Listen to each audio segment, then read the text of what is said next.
second chance at love. She was ready to move on from a very painful part of her life. They were so good together. I just thought that they had the world by the tail. But their storybook romance would come crashing down when a family vacation turns deadly. It started out as just a normal, good Christmas. Ended up turning into one of the worst ones imaginable. She appeared to be shot with a high-powered rifle. He said, it's got to be a hunter's stray bullet. As investigators piece together the case, bizarre rumors will emerge.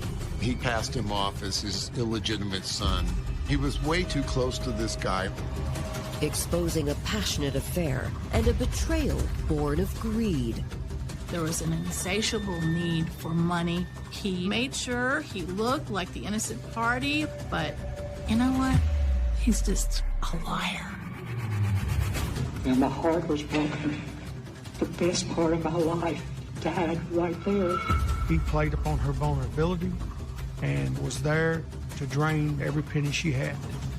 If he's in love with somebody, he'll do anything that they want him to do.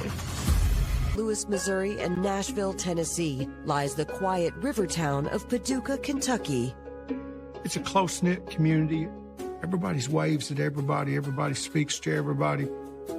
There's a lot of wildlife. There's a lot of outdoors. You're in the general area of duck hunting, fishing, and deer hunting. On the afternoon of December 27th, 1990, Bill Mathis is at home, enjoying the holiday season with his family. My father-in-law, Charles Chumbler, and his wife, Nelda Chumbler, came in for Christmas that year, and they'd spent the night there at our house. Charles and Nelda were going to drive down to his mother's house, see them. He was going to take my son Shane with him, too, and they were going to stop and feed the horses.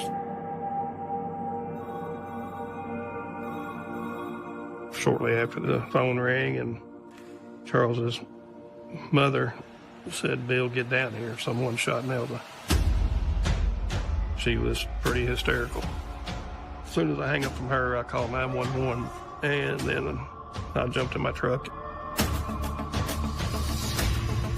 I was a firefighter and EMT. I wanted to get down there in any way possible to try to treat her.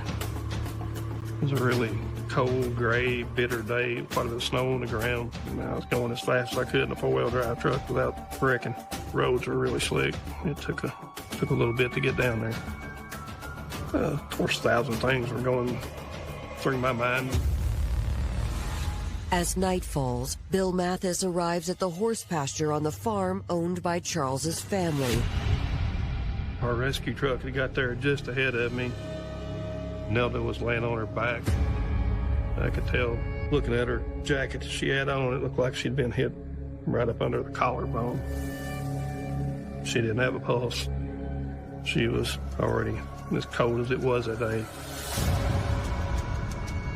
Charles was crying, and he looked pretty shaken. And I asked him, "Where's Shane?" because I didn't see him. He said, "He's down at my mom's." Officers from state and local agencies quickly converge on the scene.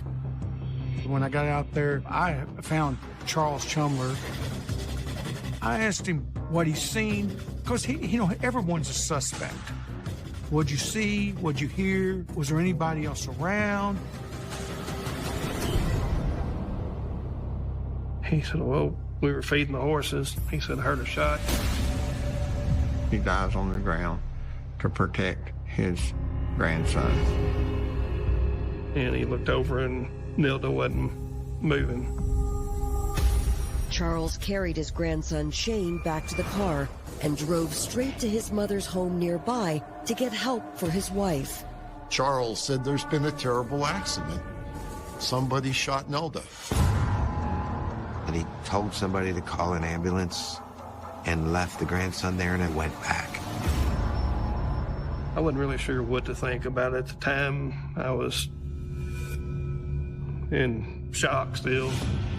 Somewhere in the back of my mind, I knew this isn't right. Nobody would have just shot her down. Tampa area high school science teacher Nelda Mason had loved and lost for much of her adult life. She lost her husband of many, many years to cancer. And she went through an extended period of medical care and support for him.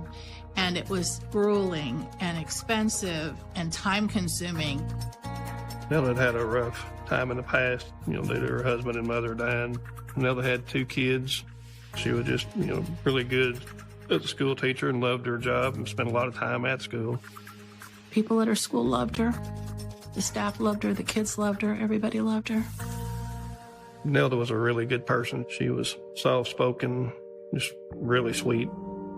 Nearly a decade after her husband's death, Nelda's life would change forever when Charles Chumbler swept into town. He had been a pastor, a minister at one time in Paducah.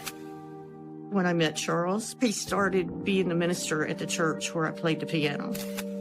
Everybody loved him, and they trusted him. They looked up to him. We had 2 kids, and he did love his children. But after I separated from Charles, he wanted to go to Florida. Nelda met Charles in the school system, and he was an English teacher. He could charm your socks off. He would bring in baked goods from home and pass it around. He put you at ease and made you feel really good about yourself.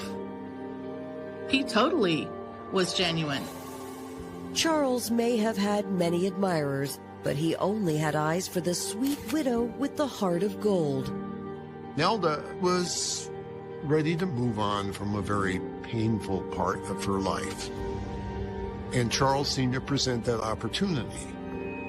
She told me how happy she was because Charles swept her off her feet. They were married and living together in her house, and they were so good together. I was kind of jealous. I just thought that they had the world by the tail. After 3 years of marriage, Charles and Nelda made plans to spend Christmas at his daughter's house in Paducah.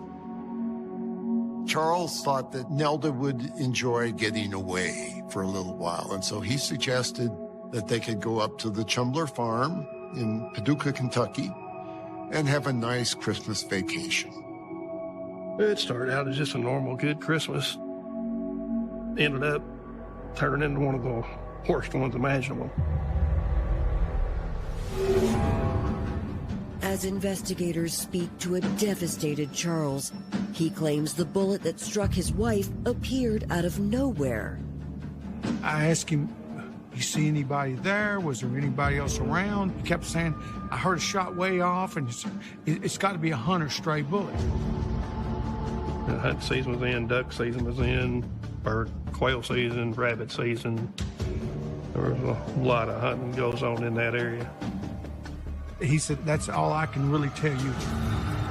After taking Charles's statement, investigators and the McCracken County coroner take a closer look at the victim and search for evidence to confirm the theory that Nelda was shot accidentally. The body was face up. There was a gunshot wound that appeared to be to the left upper chest, and it seemed to exit in the right midline of her back. I noticed there was a wooden split-rail fence post very near the body, and it appeared to have a defect to it. My first assumption was that that projectile went through her remains and then into that fence post. We tried to fence out the area after they had secured the victim. It was dark, and we was out there with flashlights trying to see what we could see. We walked all the way around in the general direction that the bullet would have had to have come from, and we did not find anything. Investigators put a hold on their crime scene investigation and turned to the only other witness, Charles and Nelda's grandson, 4-year-old Shane Mathis. Shane, were you with Papa Charles this afternoon? Hey. You and Papa Charles and who else? Nelda. That afternoon, they took my son, Shane Mathis, with them. He always wanted to spend a lot of time with his papa. The only people that you saw was Papa Charles and Nelda? Nobody else? I hear the gun. After you heard the shot, what did Papa Charles do? Shane's account mirrors his grandfather's account, except for one detail. Charles insisted there had been only one shot, whereas his 4-year-old grandson remembered hearing 2 shots. Now, if there's 2 shots, that lessens the possibility of an accident. Coming up, a witness account further suggests Nelda's death was intentional. He said, there's something strange about this guy. And they kept trying to drive away as the rescue vehicles and the cops were coming. And a possible motive begins to form. They'd already just about broke. Paducah, Kentucky. Authorities are investigating the death of 52-year-old Nelda Chumbler after her husband Charles and grandson Shane witnessed the shooting in a field near their family's home. So the top of the left lung, it fractured a rib on the front and severed the spine. So one of the things we know after autopsy is that Miss Chumbler would have been dead at the moment of impact. She appeared to be shot with a high-powered rifle. That type of hunting ammunition, it tends to fragment, which forensically we call that a lead snowstorm. If you look at it on X-ray, it looks like these tiny little chips of lead. Now, when you realize that that bullet has fragmented, that sort of rules out the possibility of that projectile or bullet going through her remains and then into that fence post. So that, to me, made me feel that there were 2 shots fired as opposed to 1. One striking the post and one striking Nelda Chumbler. It would be difficult for me to believe that there were 2 stray bullets that were fired within seconds of each other. So once we established that 2-shot theory, then I think we certainly realized we had a homicide versus a accidental stray bullet striking her. Now the question remains, who would want to kill Nelda Chumbler? Investigators return to the crime scene and canvass the area for eyewitnesses. We have to go research everything that's said. We actually did a perimeter search completely around, about a half a mile around, just to discredit the idea that there was somebody out here shooting and a stray bullet hit Nelda. We now run into a neighbor. He didn't hear the shot, but he did see a vehicle. He said 2 people kept getting their little car stuck in the snow, and he was jumping out of the car and pushing it a few feet and then jumping back in the car trying to get out of there. He described the guy pushing was a tall, slender, dark-haired guy. He had a mustache. He couldn't see inside the car because it appeared the cars were all fogged up or stuff was stacked up in the car, like they were moving or going someplace. They drive away as the rescue vehicles and the cops were coming. The neighbor identifies the vehicle as a silver Nissan sedan. Unfortunately, he was unable to catch the license plate. Investigators continue searching the Chumbler property for clues. We was trying to figure out the trajectory of the bullet, so you actually went backwards. You come from approximately where the bullet may have went into the ground after it passed through Miss Chumbler, and we was able to find where it went through a tree, where it went through a part of the corral, and actually was able to trace with a string all the way back to the shed that was off to the right. The shed sits on the Chumbler family farm, nearly 25 yards away from the horse pasture where Nelda died.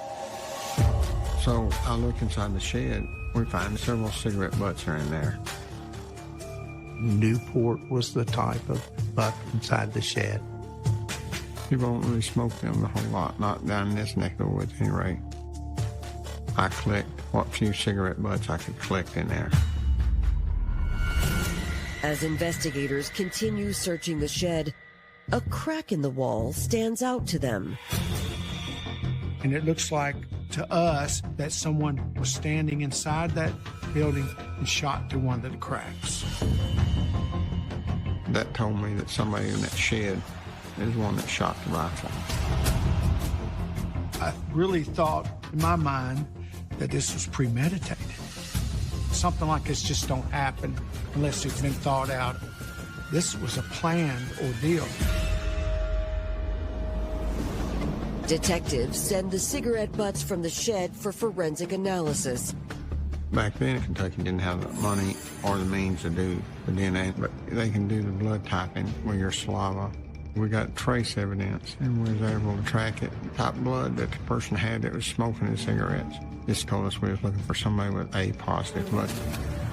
Since investigators believe Nelda's murder was premeditated, they turned to those who knew her best in her hometown of Tampa.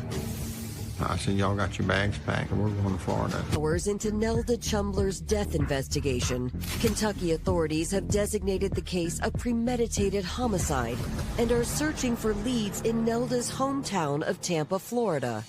When we get to Florida, I go around, and it's my job to interview Nelda's friends and co-workers. I received a call during my Christmas break from Charles. I couldn't find anybody to say anything negative about Nelda.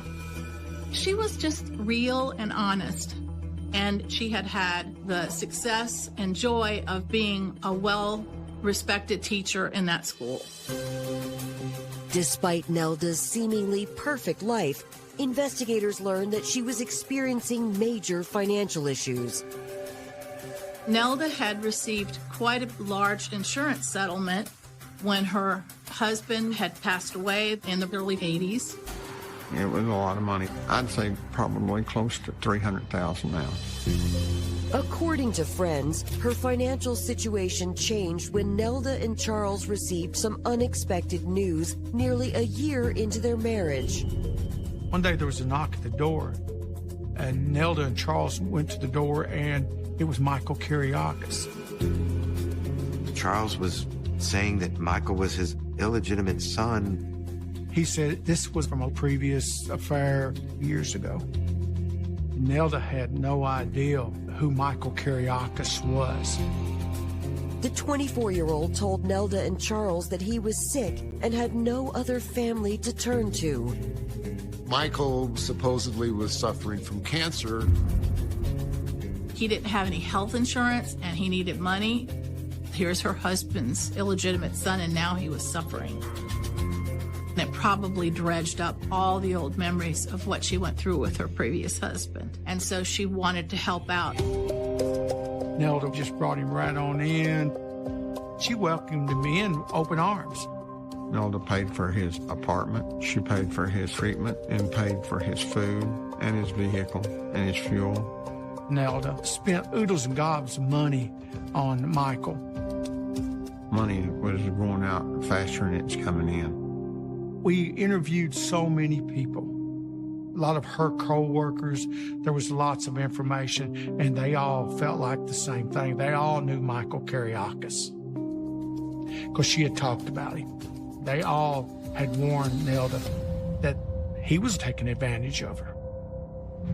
Nelda's co-workers tell investigators that in the months that followed, Michael's behavior grew increasingly bizarre. Michael was a strange character. He had a fascination with violence. Nelda said he told tall tales. At one point, he was a manufacturer of psychedelic drugs. He was an ex-army captain who'd gone through special training. He was a Greek hitman. He told all these tales to give people an aggrandized view of who this guy was. He's always acting like he's going to do something to somebody or hurt somebody or whatever. After a while, Nelda became very suspicious of Michael Kiriakis. For someone that had cancer, he was in very good shape. Michael did have expensive taste. He liked guns. He liked dressing well.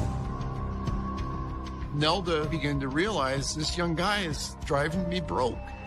And she began to complain to Charles, eventually telling him, I don't want Michael Kiriakis around this house anymore. But friends claim Charles wasn't willing to turn his back on his son. When Nelda stopped paying for Michael's apartment, Charles became irate. So her and Charles had a major fuss, and Charles actually left and went away for a while. It was really impacting the relationship between Nelda and Charles.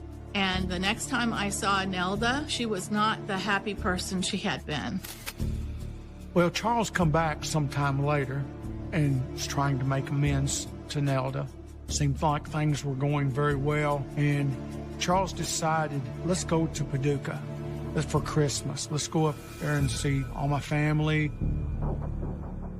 She was very excited to go, and I think that she hoped that they would leave this problem behind and just enjoy themselves for a while and recommit to each other in the marriage. In light of these revelations, Michael Kiriakis is now investigators' primary suspect. When they run a background check, they discover that Michael is no stranger to the law. We actually was able to run Michael Kiriakis' name through NCIC, and lo and behold, there was a warrant for his arrest, that he was involved in the burglary theft of his mother's residence. Investigators also discover that Michael Kiriakis drives a silver Nissan sedan, the same vehicle seen fleeing the area of Nelda's murder. Well, the person in the car was a tall, slender, dark-headed young man. And Michael, he was tall, about 6'1", dark-headed and thin. So we had a warrant for his arrest. Immediately we started searching for him. From our information, he'd been staying down in Tampa area, and come to find out in the meantime, they had arrested him on our warrants in Tampa, Florida, and they were holding him down there. Investigators secure a warrant to search Michael's residence. When they arrive at his apartment, they are surprised to find a woman living there. In his apartment, there's a girl named Holly. She's tall and she's thin, and she's not really pleased that we're there. She told us Michael was her husband. I said, that's interesting. I didn't know Michael was married. When investigators ask Holly for her whereabouts on December 27th, she claims that she and her husband were visiting family in Clarksville, Tennessee for the holidays. They had receipts where they had been with Michael Kiriakis' name on it. Investigators serve Holly with their warrant and begin to search the home. In the living room, they make an intriguing discovery on the coffee table. Lo and behold, I saw the cigarettes. The same type of cigarettes, brand name cigarettes, that match the cigarette butts at the scene. The cigarettes have a stamp on them, indicates what state they're sold in. And these cigarettes were sold in Kentucky. That enhanced my suspicions really well. That in itself is not prima facie evidence, but it is circumstantial. Investigators decide to bring Holly Kiriakis in for questioning. I was thinking, this is incredible. The puzzle's coming together. Coming up, the true nature of Michael Kiriakis' relationship to the Chumblers will completely alter the course of the investigation. What's your relationship with Michael? It's a deep friendship with Michael, sir. He was basically obsessed with him. It just kept getting... After the fatal shooting of Nelda Chumbler, the primary suspects are Michael Kiriakis, the long-lost son of Nelda's husband Charles, and Michael's wife, Holly. Kentucky authorities are investigating Holly's claims that the couple was 2 hours away in Clarksville, Tennessee, on the night of the murder. So we called the Clarksville Motel, and the clerk said, that's weird, the guy paid for the room and left, didn't stay. Well, at that time, it was a bombshell in my mind. We got to be able to put them in this area some way because we didn't have any evidence that they were there at this time. So we had our deputies go around to different hotels trying to figure out if they stayed there. And sure enough, a guy fitting that description coming in. She said he was tall, about 6 foot, dark hair, and he had a mustache. I asked her, was there anybody with Michael? She said, yeah, there was a lady. And she looked to be in her early 20s, and she was tall and skinny. So that put Holly in the car with Michael. Investigators decide it's finally time to confront Michael, but he's less than cooperative and denies any involvement in Nelda's murder. When investigators process Michael's belongings, they catch a break. They've arrested him, and we asked to look at his property. And I was looking through his billfold, and lo and behold, I pulled out a business card from a local gun shop there in Tampa, and I said, surely he's not this stupid to have this on him. We made a phone call to the owner, and sure enough, he remembered him right off the bat. He confirmed that he had sold a custom-made rifle to Mr. Karyakis. It was a one-of-a-kind built rifle. Michael gave him $700 for it. According to the gun shop owner, Michael had a specific use in mind for the weapon. He said he was going to go deer hunting in Kentucky. We know that Michael bought a firearm. We know he was going to Kentucky, and he was going to kill him a deer. Was that a two-legged deer?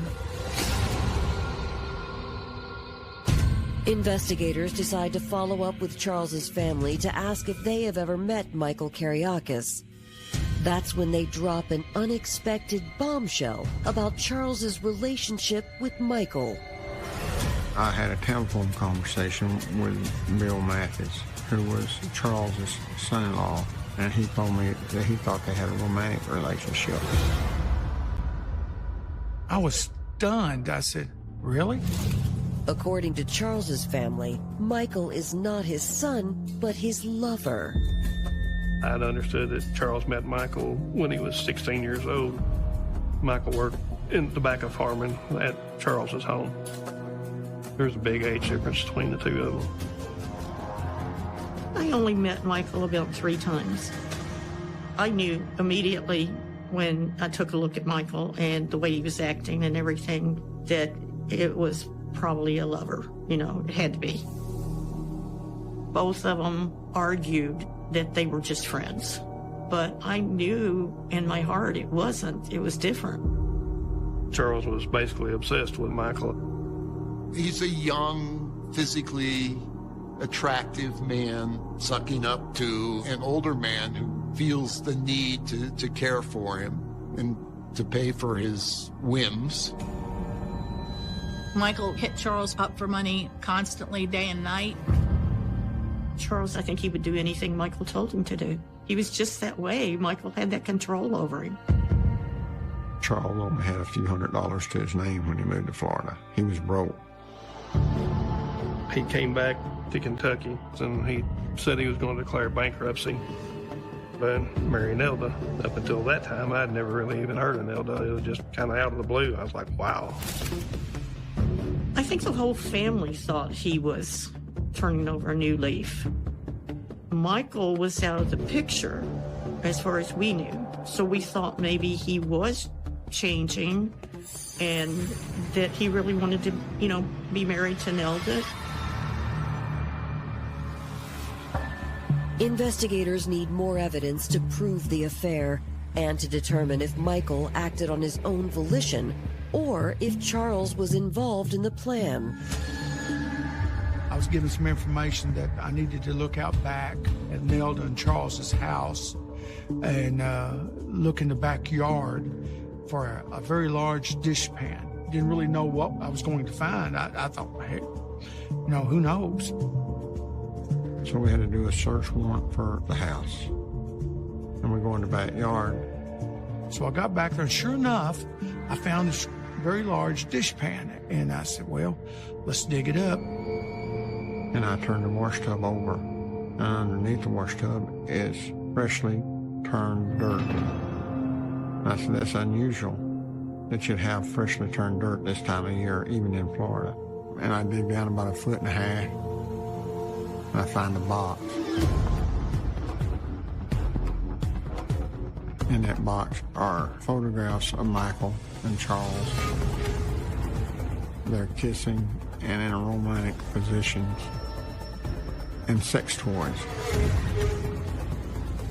We felt like this evidence kind of concurred with the evidence and the information that we already had about Michael and Charles' relationships. The further we went, the more we believed that they were in it together to murder Nelda. And we had to have a motive behind it. Investigators believe that Nelda's assets hold the key to the motive. We found out she had a life insurance policy that doubled as an accidental policy. She took out, at his insistence, a $35,000 life insurance policy that would pay $70,000 to Charles if she died accidentally. Into the murder investigation of Nelda Chumbler, authorities have discovered an illicit affair between her husband Charles and Michael Kiriakis, whom she believed to be her son-in-law. The discovery of a life insurance policy has shaped the theory that Charles's marriage to Nelda was simply a long con to profit from her death. They'd already just about broke Nelda financially. We believed that they were in it together to murder Nelda. Based on family statements, investigators believe Michael's wife Holly was a pawn in Michael and Charles's plot. Holly was a front. Michael was always good at having a front. Wonder if Holly knew what she was getting into. I've always wondered that. Holly was just along for the ride. You know, she was doing what her husband told her, but investigators believe she was the getaway driver. At this point, in my mind, I've got enough evidence to tie Michael and Charles and to Paducah. Michael Kiriakis is charged with murder. The state says he hid in this shed and fired a high-powered rifle shot through the Florida school teacher as she stood by this fence. Charles Chumbler, her husband, is charged with complicity to murder. The prosecution says Chumbler led his wife into Kiriakis gun sites. Holly Kiriakis, Michael's wife, is charged with complicity to murder. The state will try to prove that she came to Paducah with her husband when Nelda Chumbler was killed. What started out as a reported accidental shooting turned out to be this onion that you keep peeling layers back and peeling layers back. Supposedly they were lovers, and it's just getting crazier and crazier. The planning of it and just the backstory of it was just unbelievable. It's what movies are made of. I couldn't believe it. I was stunned. All the things I thought I knew about Charles disappeared. He became a narcissistic psychopath who would stop at nothing to get what he wanted. Less than a year after Nelda Chumbler's death, on October 8, 1991, the defendant's joint trial gets underway. Prosecutors say the plot to murder Nelda was driven by Michael's greed coupled with Charles's lust.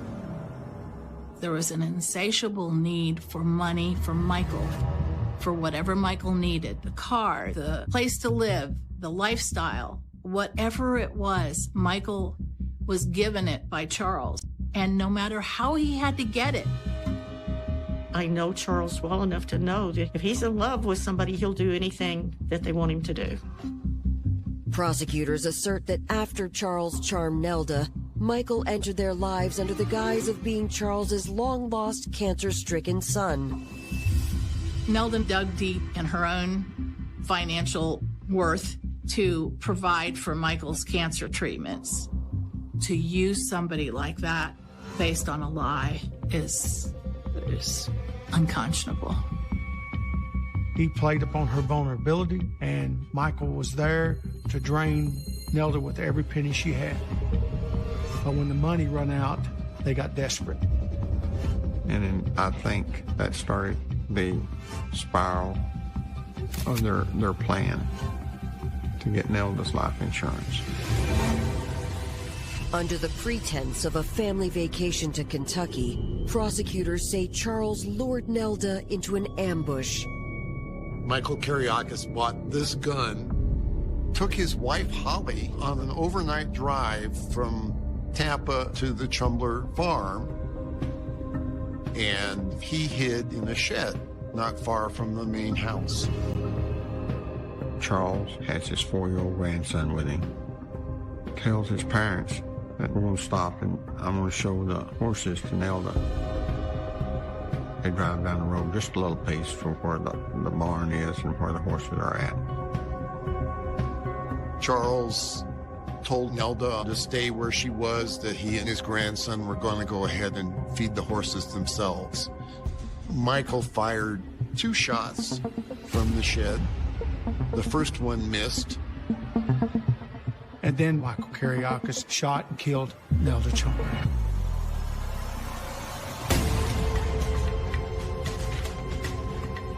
Holly was in the car with Michael trying to escape as rescue squads were descending upon Nelda in the snow. So she was obviously on scene. I'm certain from the word go, they thought they were going to get away with it. The gun was never recovered, and I suspect that Michael probably threw it in the river or the lake. Lots of water between here and Florida. They were also able to take the cigarette butts left in the shed, send them off to the FBI, and confirm the identity of Michael Kiriakis. Taking the stand on his own behalf, Charles denies being in a sexual relationship with Michael. What's your relationship with Michael? It's a deep friendship with Michael, sir. Charles maintains that Nelda was killed in a tragic hunting accident. And my heart was broken at this point. I already said that the best part of my life died right there. Charles made sure he looked like the innocent party. When the prosecution calls 2 of Charles's former students to testify, they provide information that contradicts his deep love for his wife. Charles goes to a couple of his students one day and says, I hate her, I wish she was dead. Could you kill her for me? And he said, I'll give you 10% of her life insurance policy. What did he say to you? He said I could go in to Van Buren where she taught. I being who? Me. All right, go ahead, please. And after hours, because she worked late sometimes, and strangled her. I really thought, you got to be kidding me. They thought he was pulling her leg, and they didn't say anything to anybody about it. They said they wish they had him now, knowing that Nelda's gone. Like Charles, Michael and Holly Kiriakis also take the stand in their defense. Did you hide in that shed? No, sir. Did you shoot Nelda Chumbler? No, sir. Is it usual and customary for you to buy a high-powered, unregistered weapon, drive 12 hours through the night, all night long, check in a hotel, check out of the hotel, and go and check in another hotel? Is that what you normally do to spend time together? So those are all things that took place. They were not planned. They just happened. All of the evidence points to you having a high-powered rifle, you bringing your spouse to Kentucky, taking her to this area and setting up that homicide. And so I think the jury from McCracken County saw through that. On October 29th, 1991, the jury returns their verdict. Will the jury find the defendant Michael Arian Kiriakis guilty of murder under instruction number 4?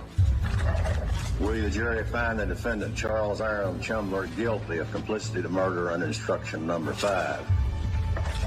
Will the jury find the defendant Holly Kiriakis guilty of complicity to murder under instruction number 6? Michael Kiriakis and Charles Chumbler were both sentenced to 25 years to life with no chance of parole. Holly, I believe, got a slightly lesser sentence. In 1995, the Kentucky Supreme Court overturns the convictions, finding the prosecution's portrayal of Michael and Charles's alleged sexual history overly prejudicial. Rather than try all three defendants again, prosecutors agree to an Alford plea deal for reduced sentences. Charles ended up serving maybe 12 years, and Holly about 8 or 10 years, and Michael, I think, 16 years. Charles and Michael and Holly do not deserve to breathe the same air that you and I breathe. My wife, she says, "Why are you doing this?" Because I don't want people to forget Nelda, because she's the victim here. I thought it was a bunch of crap. When you can kill somebody and not serve no more time than that, the justice wasn't done. Nelda didn't get a reduced sentence. She wanted to be happy again, and she deserved to be happy again, but that's not what happened. She was denied her happiness for the rest of her life. To their surprise, they're both actively posting. Ashley went on social media saying, "That's not my car. My car looks different." And Hakeem was saying, "That's not me. That's a different person." So they knew that they had been caught on camera. They're trying to appeal to the masses that they're innocent. So they're going to go back and try to undo the damage they've done. Ashley is on social media lamenting that, "I'm not a killer. I just do that just for social media. I just do that for my persona, for my image." Detectives escalate their efforts to locate Ashley and Hakeem.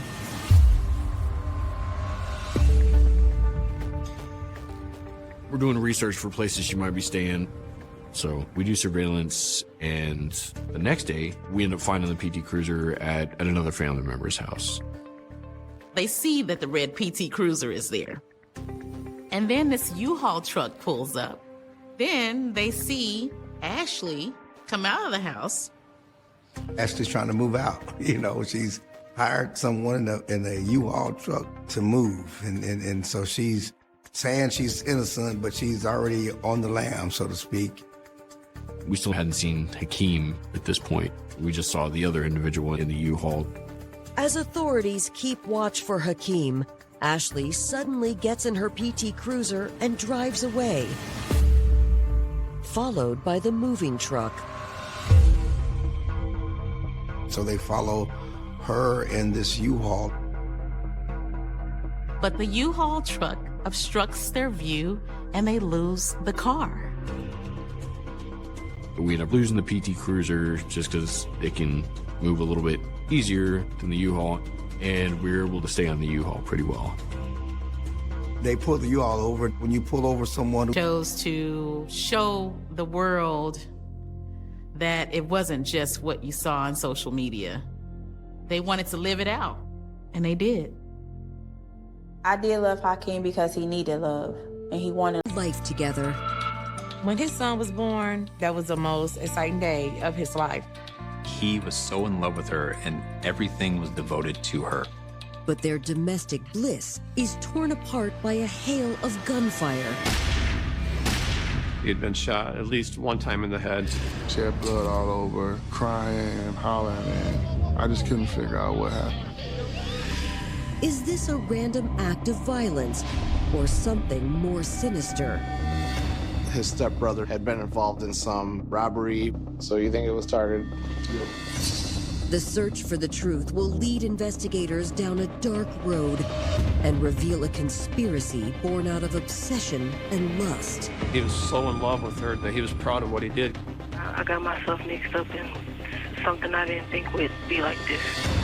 I guess they thought they were going to live. On December 31st, 2018.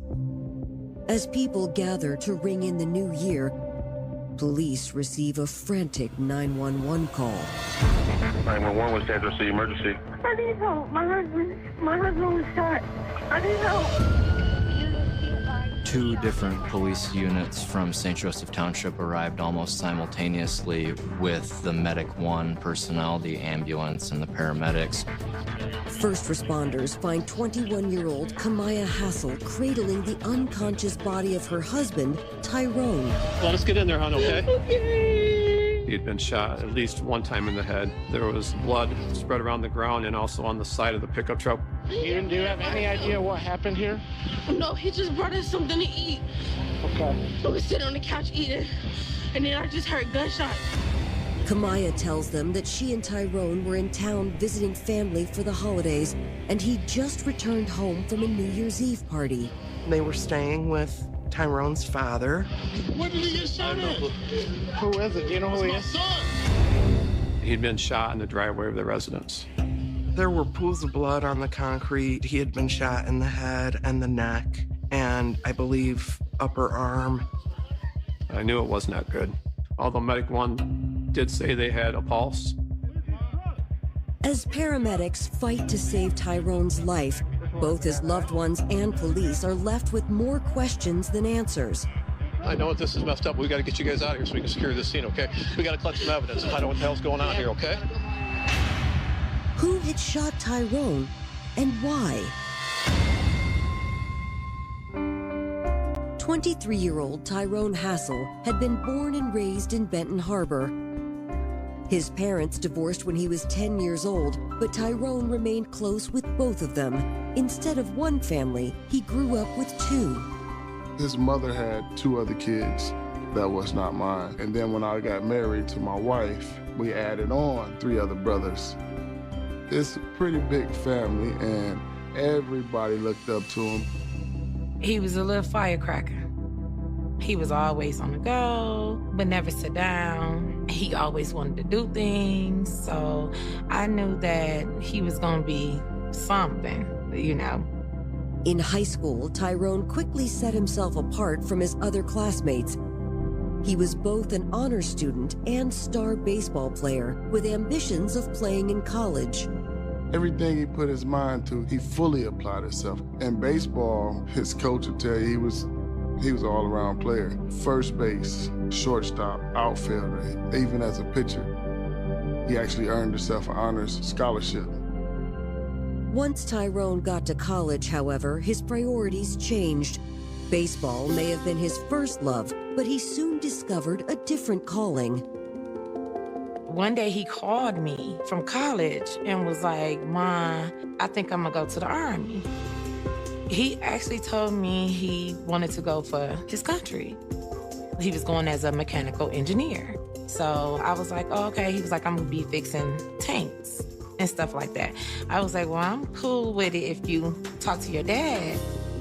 When he first enlisted, I was pretty scared. You know, your kid going to the Army, the first thing you think of is, oh, he might go to war and you might not get him back. But after he was in, I went to the graduation from basic, and watching him walk the field, I was pretty proud. Tyrone was stationed at Fort Carson in El Paso County, Colorado. It was there he met the young woman who'd become his wife. Kamaya was also, serving in the military in the same unit. They met in basic training. Him and his friends, they were going out, I guess for the weekend or whatever. And he just happened to bump into her. She's from the Georgia-Atlanta area, pretty normal childhood by all accounts. She was, a good student.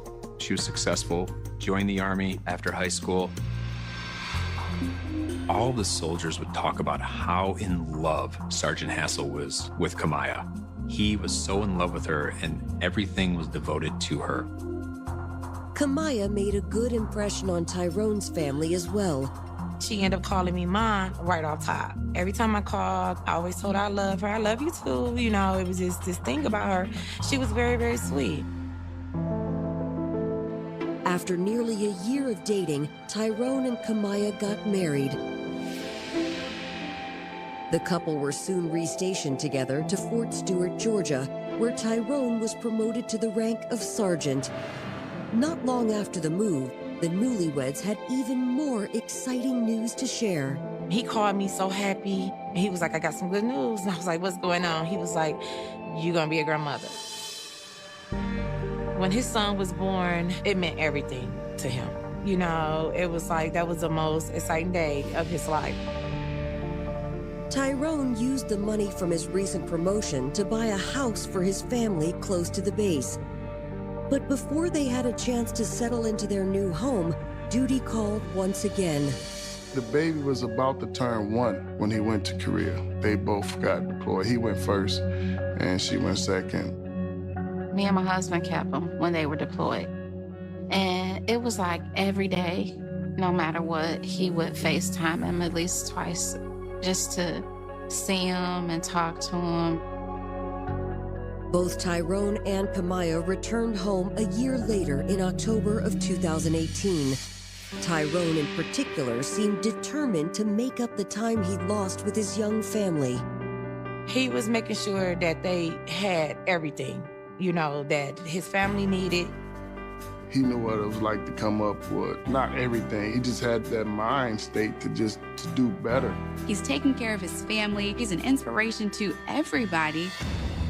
That Christmas, Tyrone, Kamaya, and their baby traveled to Michigan to visit his family for the holidays. But what should have been a joyous occasion soon becomes a nightmare. We received a 911 call of a shooting on Colfax involving a man down. Man, we're gonna have to get him on this cot, okay? Upon arriving at the scene, paramedics were getting ready to load him up on a cot at that time. Kamaya was extremely upset. She actually tried to get into the back of the ambulance with him.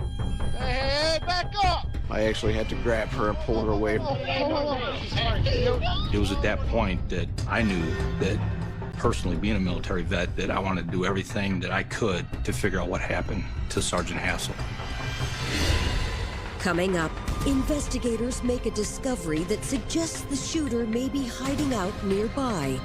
We located a footwear impression. It appeared to us that an individual must have ran through that area. And Tyrone is rushed into emergency surgery as his loved ones begin gathering at the hospital.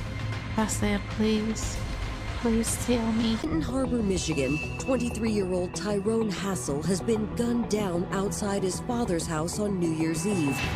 And police are determined to find out who did it. His wife called me and she was hysterical. And she was like, Tyrone just got shot. She was just standing there screaming. She had blood all over, crying and hollering. And I just couldn't figure out what happened. Do you live here, bud? I live here. Okay, what's your name? My grandson is probably in there by himself. Okay. What the happened? He don't even live here. He live in Georgia. He's in the army. He don't even live here. The only thing I can do was just stay back and let them people work, because I don't know what to do. As paramedics rush Sergeant Hassel to the hospital, detectives begin processing the scene for clues. There's one, two. We located 5 spent shell casings and 1 spent bullet that appeared to have went through Sergeant Hassel, as it contains some blood evidence upon it. Based on the evidence at the scene, the shell casings and the spent bullet, that would indicate to us that it was a 9mm semi-automatic pistol that was involved. Meanwhile, K-9 units search the neighborhood for signs of the shooter. The K-9 handler immediately did a K-9 track. You want to do it as soon as you can while it's still fresh. He got his dog out, ran a track on what he felt was a really strong scent. It went to a north-northwest direction, crossed over into Girard Street, and then it just stopped in the middle of the driveway. The track just stopped there. So he felt there was a car parked there that a suspect possibly got into. But investigators do find one more piece of evidence the assailant may have left behind. We located a footwear impression that was to the west of the truck and west of the garage. It appeared to us that an individual must have ran through that area, as it had been raining most of the night on and off, and it was a very fresh print. So we poured a plaster cast of that impression to be sent to the crime lab for further testing. Back at the crime scene, Kamaya holds her and Tyrone's infant son as detectives ask her about the events that led up to the shooting. When he went outside, was there anybody else that went with him that you know of? No, he just came and dropped the place off, and then he was going back up. Kamaya and Tyrone and their baby were staying with Tyrone's father, and on this particular night, New Year's Eve, Tyrone had gone to a gathering at another location in Benton Harbor. We had a small gathering for New Year's. It was just family, and we was cooking. Tyrone's stepmother was on duty as a nurse that night, so Kamaya had been left home alone with the baby. Tyrone had called her around 11 p.m. to say he was coming back to bring her a plate of food from the party. She stated that he had arrived home, brought in the 2 plates of food, basically sat him down, said he was going to head back to the party, walked out the door a few minutes later. He just brought us something to eat. Okay. We were sitting on the couch eating, and then I just heard gunshots. Okay. And I ran outside, and he was laying on the car. She said she observed Tyrone on the ground next to the truck. Kamaya says she immediately called 911 and administered first aid. She also says she didn't get a glimpse of the shooter.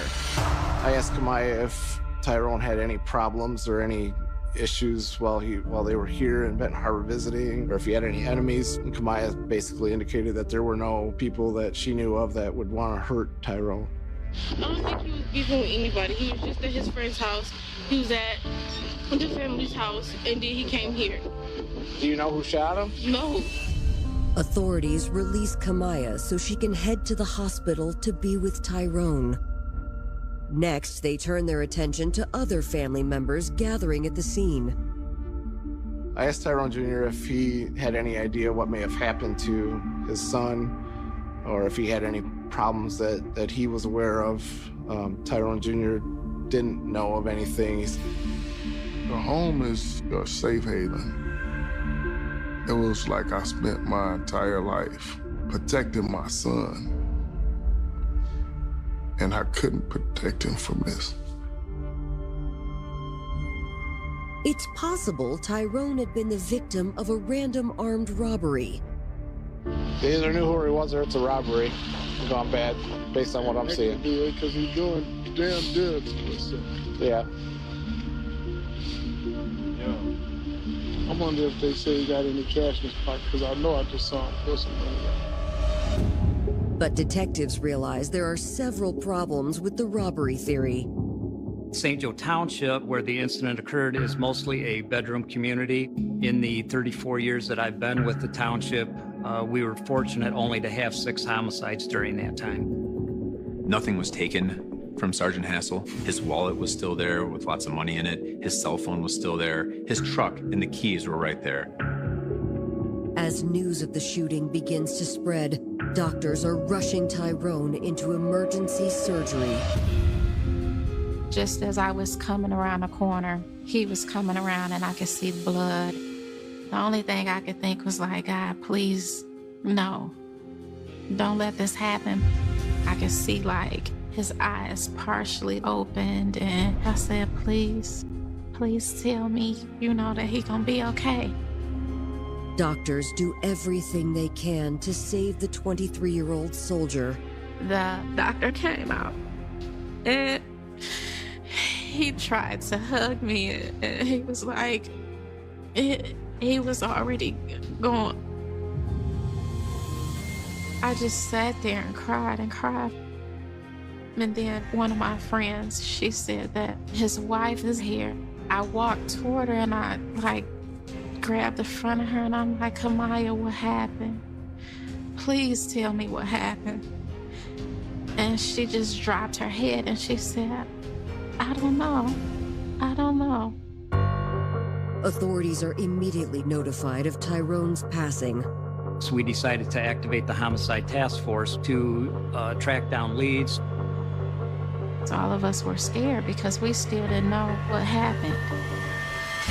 Coming up, the hunt for Tyrone's killer is turned upside down when police get word of another shooting. First thought, everybody, of course, is wondering, are these real? Michigan are trying to determine who shot and killed 23-year-old Tyrone Hassel, a sergeant in the U.S. Army, home on leave for the holidays. But just a few hours into the investigation, police received word of a second shooting in the area. There was a shooting on Apple Street. I believe it was approximately 5:30 in the morning. The Apple Street location and Tyrone's residence are approximately 2 miles apart. At first thought, everybody, of course, is wondering, are these related? Are they connected? Was this, the same guy or same group of guys or same group of individuals that did both crimes? Neighbors, people in the community want to know, is there someone out there randomly shooting people? Officers head immediately to the second location, but this latest shooting appears to be the result of a fight between two guests at a New Year's Eve party and unrelated to the murder of Tyrone Hassel.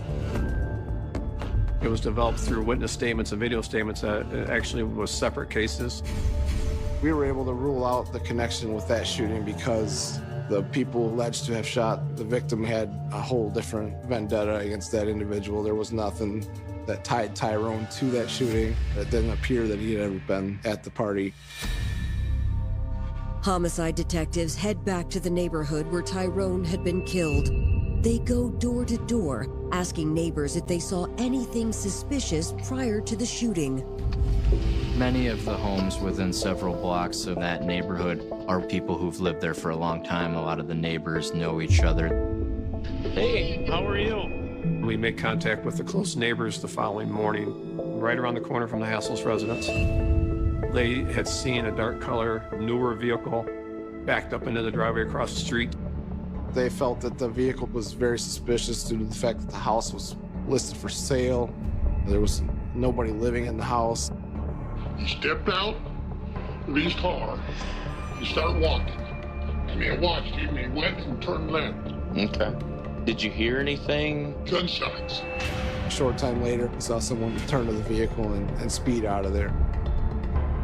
The night of the incident, the K-9 officer tracked right to that driveway, and that's where his track stopped. So it all kind of tied together with what they saw, what the K-9 tracked to, as, yeah, that was probably our car. Unfortunately, the witness isn't able to give a clear description of the person he saw, leaving detectives in the dark as to who the mysterious shooter might be. And with no other clear leads to follow, police aren't sure where to turn next. In the meantime, Kamaya and Tyrone's family continue to grieve. On January the 3rd, it was Kamaya's birthday. So we end up having a candlelight visual for him at his father's home. And her mom came, her sister came. Right then, she needed us because she just lost a person that she felt like he took care of everything. And, we needed to be there for her. As Tyrone's family mourns his loss, they continue to work with police, providing information on Tyrone's personal life that might benefit the investigation. And detectives soon learn of a troubling incident involving one of Tyrone's family members that might be related to his murder. Tyrone's stepbrother had been involved in some robbery, possibly. He had been accused of stealing a cell phone out of somebody's car. Police learned that Tyrone's stepbrother had recently attracted the attention of some threatening individuals. So you think it was targeted? You think was the target? Yeah. I'll be honest with you, that's what we're thinking. That's, your son ain't got no beef with nobody. There ain't no reason for anybody here to be after him. Investigators can't help but wonder if Tyrone's killer had intended to harm his stepbrother instead. Was it a case of mistaken identity? Was the shooting meant for him? We were thinking maybe that he'd robbed the wrong person, that, was retaliating. Police follow up on the theory by bringing Tyrone's stepbrother in for questioning. We were able to actually sit down with Tyrone's stepbrother and interview him. We talked to him about his involvement in some of these robberies, and he denied anything like that would have tied him to any reason for the shooting. We wanted to make sure that there was not any beef related to the stolen cell phone. We talked to that individual who was actually determined to be out of town at the time the shooting occurred. And he said that he had no hard feelings. He was able to get his cell phone back with Tyrone's stepbrother, and they worked out a deal. It's another dead end. We were basically running out of leads. We had interviewed a lot of people around Benton Harbor, and we were not coming up with any reason that would have gotten Tyrone in that situation. The more the time went on, the more you get worried about it not being solved. Then, 10 days into the investigation, detectives receive a tip via an unexpected phone call. On January 10th, they received this shocking phone call from Georgia, of all places. We got a tip from this female in Georgia who was somewhere around the Fort Stewart Army base. This anonymous caller told the police that they needed to look at Kamaya. They thought that she had been involved with another soldier other than her husband. The soldier accused of having an affair with Kamaya Hassel is named Jeremy Cuellar. She said that she knew that Jeremy Cuellar and Kamaya Hassel were involved in a relationship, and that she suspected that Jeremy Cuellar had killed Tyrone. Coming up, police uncover a disturbing conspiracy. He had told him, Sergeant Hassel, he's got to go. And detectives work quickly to apprehend an armed suspect. She described him. After chasing down several dead ends, investigators have finally gotten a breakthrough in the murder of Sergeant Tyrone Hassel. According to an anonymous caller, Tyrone's wife Kamaya has been having an affair with a fellow soldier named Jeremy Cuellar. This was the first time that we had heard of anyone other than somebody around Benton Harbor that had been involved in the shooting. So we started looking at Kamaya and Jeremy. To gather more information on the alleged couple, police first questioned 2 members of Kamaya's unit at her base in Georgia. The soldiers confirm that Kamaya had indeed been having an affair with Jeremy Cuellar behind her husband's back. Jeremy Cuellar was also in the military. He was also in the same unit as Tyrone and Kamaya. He also was deployed to South Korea with them. Cuellar grew up in the Chicago area, grew up in a rough neighborhood. He was married at a younger age, graduated high school, stayed out of trouble, didn't get into trouble with the law or anything, worked some odd jobs before he went into the military. There was a lot of talk about people who had seen them together. The base in South Korea was not huge. Each different unit or platoon would have separate living barracks, and they might be 4, 5, 6 blocks away from each other. People talked about how they'd seen them getting out of taxis together, going out at nightclubs together. More than one person had stated that they'd seen them in a bedroom together with the door closed. Detectives learn that Jeremy is also married, and that it's clear Jeremy and Kamaya had kept their affair a secret from both of their spouses. During their time in Korea, Kamaya and Jeremy were having an intimate romantic relationship together. But one witness claims that Jeremy seemed to develop an unhealthy obsession with Kamaya. Jeremy told him prior to this in Korea that he's got to go, meaning that Sergeant Hassel's got to go. When news broke that Sergeant Hassel had been killed, Jeremy had told the same fellow soldier that he was the one who pulled the trigger. Jeremy Cuellar had returned to Fort Stewart, Georgia on January 4th, and on the morning of the 8th, they had a morning briefing about how one of their own in the platoon Sergeant Tyrone Hassel III had died. That morning, outside of the flagpole, Jeremy Cuellar had come up to him and told him that it was done, that he did what he had to do. He provided a lot of detail about what had happened, that he had gone from Chicago to St. Joseph, Benton Harbor, and had been staking out the place. He made a statement to this individual that after he'd shot him in the driveway, he walked up over him and confirmed the kill, meaning he shot him one more time to assure that Sergeant Hassel was deceased. Investigators quickly obtain a warrant for Jeremy's arrest. Within hours, local law enforcement surrounds his house in Hinesville, Georgia. I was communicating with the Army CID and also Liberty County, Georgia Sheriff's Department. They were just waiting for the word go for me to go get him. He had just gotten out of the shower. He had a towel and flip-flops on, and they took him into custody just like that. Didn't even allow him to go get shoes. Jeremy refuses to talk, but a search of his house turns up plenty of evidence. There was a hoodie, there was a gun magazine, and then there was also a purchase agreement of 2 guns.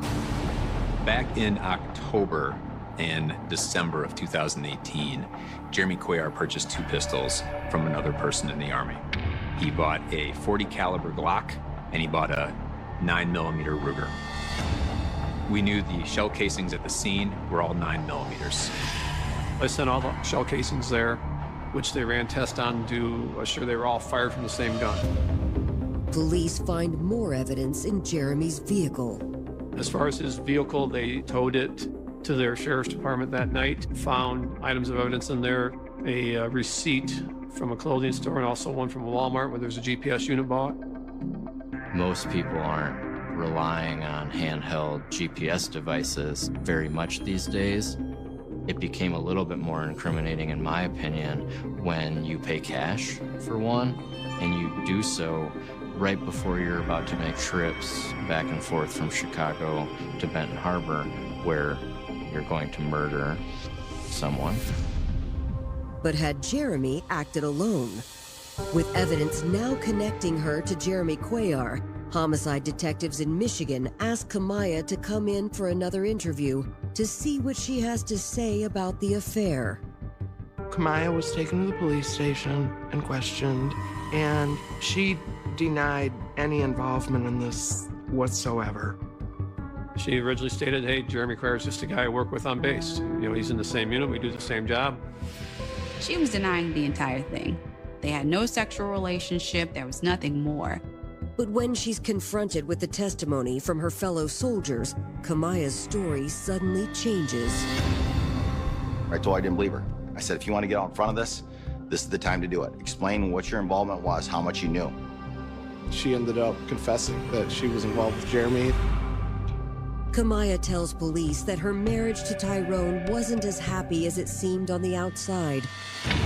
She claims they'd been having problems since their son was born, before they were both deployed to Korea. She had become increasingly unhappy with Tyrone. He wasn't necessarily a bad person, but she just didn't feel that she was wanted and appreciated. So she reached out to Jeremy. I first asked her about this relationship when it started. She goes that it was back in Korea. It started in Korea, and they worked together, very closely together. And it sounded like they both started to complain. You know, it's the typical day. We have an argument with our spouse, so you go to work and you complain. Kamaya says Jeremy started off as her confidant, and as they spent more time together, the connection between Kamaya and Jeremy grew until they both gave in to their desires. She developed what turned into be an intimate relationship with Jeremy Cuellar in Korea. That bond grew and grew, and then it got to the point where he was so in love with Kamaya. But Kamaya insists their relationship came to mean much more to Jeremy. She claims that one night in Korea, while they were in bed together, Jeremy told her he was planning to get rid of her husband once all 3 were back home in the U.S. She said, what do you mean? When we get back in October, I'll get a gun. I'll take care of it for us. She said that she didn't think that Jeremy was serious and that she didn't try and stop him because she, quote, didn't want him to be mad at her. They were deployed back to the States in October, down to Fort Stewart, Georgia, where Jeremy and Kamaya continued to be romantically involved. Shortly after their return, however, Kamaya quickly realized that Jeremy fully intended to follow through with his threat to her husband. Jeremy is from Chicago. He left the base. He was on leave over the holidays. Kamaya admitted that Jeremy would drive from Chicago to Benton Harbor, which is about an hour and 30 minutes on the highway, basically to case, and determine a spot to park his vehicle and conspire to kill Tyrone. But if Kamaya knew her lover had killed Tyrone, why hadn't she told the police until now? She said that she was afraid of Jeremy Cuellar. She described him as a firecracker, someone with a temper. She also swears she had nothing to do with the murder of her husband, but police don't believe her. Kamaya Hassel was charged with first-degree murder and conspiracy to commit first-degree murder.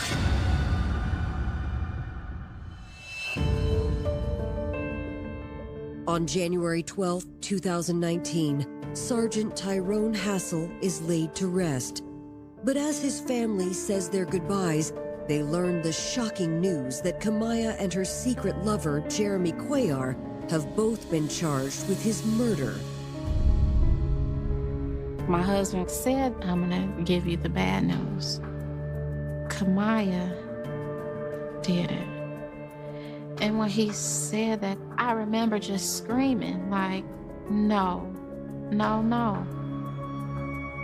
The only thing I could just think of was like, this girl sat up in my house for the past 2 weeks, acting like she understood my pain. We loved you because he loved you. And you betrayed us.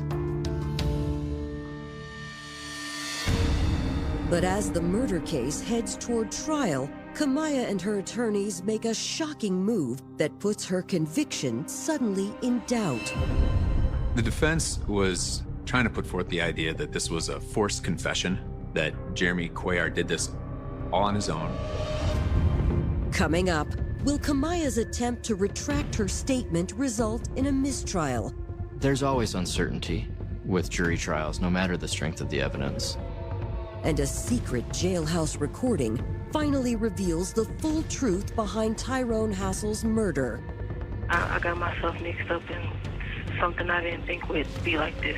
Kamaya Hassel has confessed that she knew her lover, Jeremy Cuellar, was going to kill her husband, Tyrone.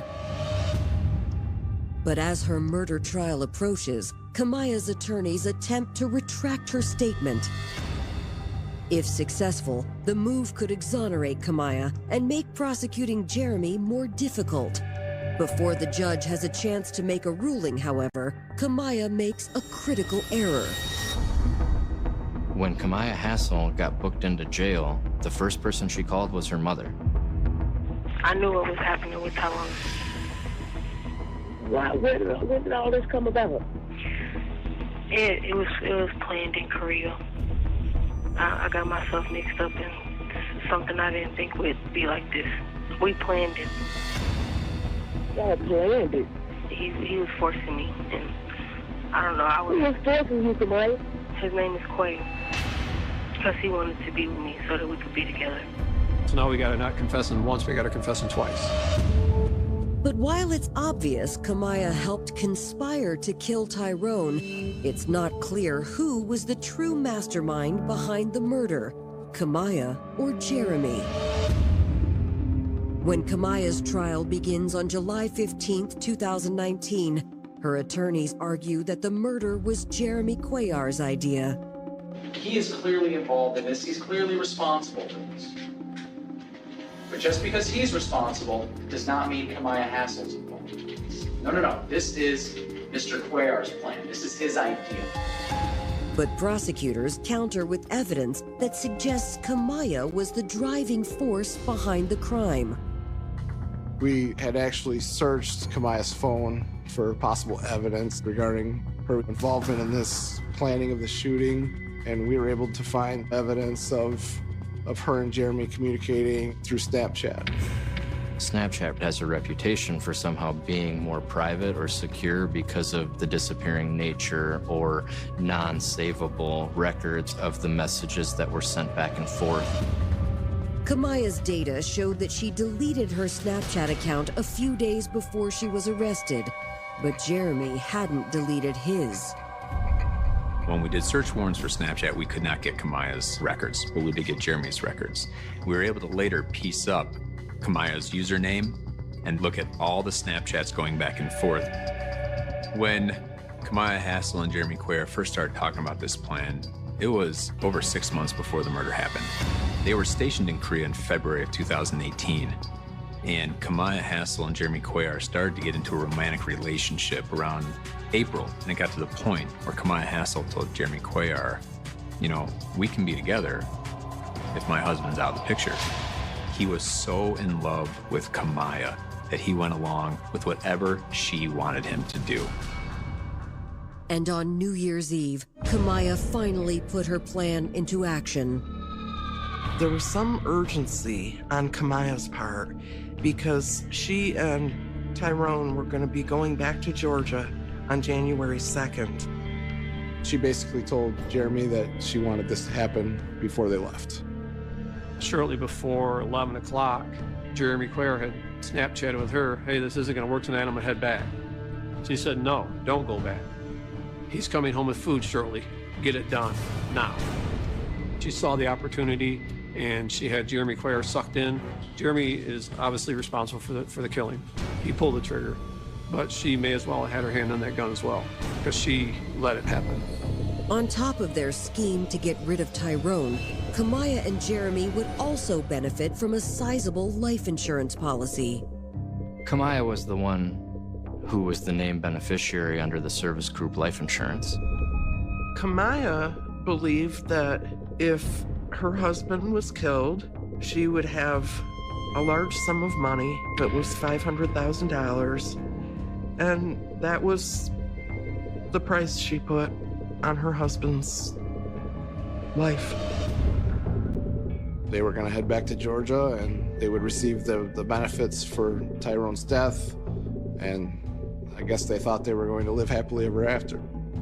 Kamaya Hassel staged everything, and including, you know, the crime scene when the police arrived. She had to act the part that she was upset, obviously, about what happened, grieving over her husband who had just been shot. On July 18th, 2019, the jury reaches their verdict. I'm going to ask, sir, if you would please read in count 1 your verdict. Guilty of first degree premeditated murder as aider or abettor. Thank you. And as to count 2. Guilty of conspiracy to commit first degree premeditated murder. There's always uncertainty with jury trials, no matter the strength of the evidence. It's hard to convince 12 people of anything these days, much less 12 strangers. The evidence in this case was very strong, and I'm convinced that the jury got it right. She was the mastermind behind the plan, and then she continually assisted him and gave him all the directions on how to complete the murder. So therefore, under the law for aiding and abetting, she is just as guilty as the principal who committed the crime. The decision comes with a mandatory life sentence. One thing that really struck me at Kamaya's sentencing is the fact that she had absolutely nothing to say to this man's family. It just struck me as very cold-hearted. She actually helped to plan his funeral, all the time knowing that she took part and she was the one that caused this murder to happen. Jeremy Cuellar's trial is set to begin the following month, but after Kamaya's conviction, he decides to take a plea agreement instead. I saw no remorse from Kamaya at any point in court, but Jeremy, I believe, was remorseful. He said, she played me. She totally played me. It seemed that he just was encapsulated by Kamaya and this relationship and the hope that he had for something more. I'm happy with her verdict and I'm happy with his sentencing. So I think Justice did get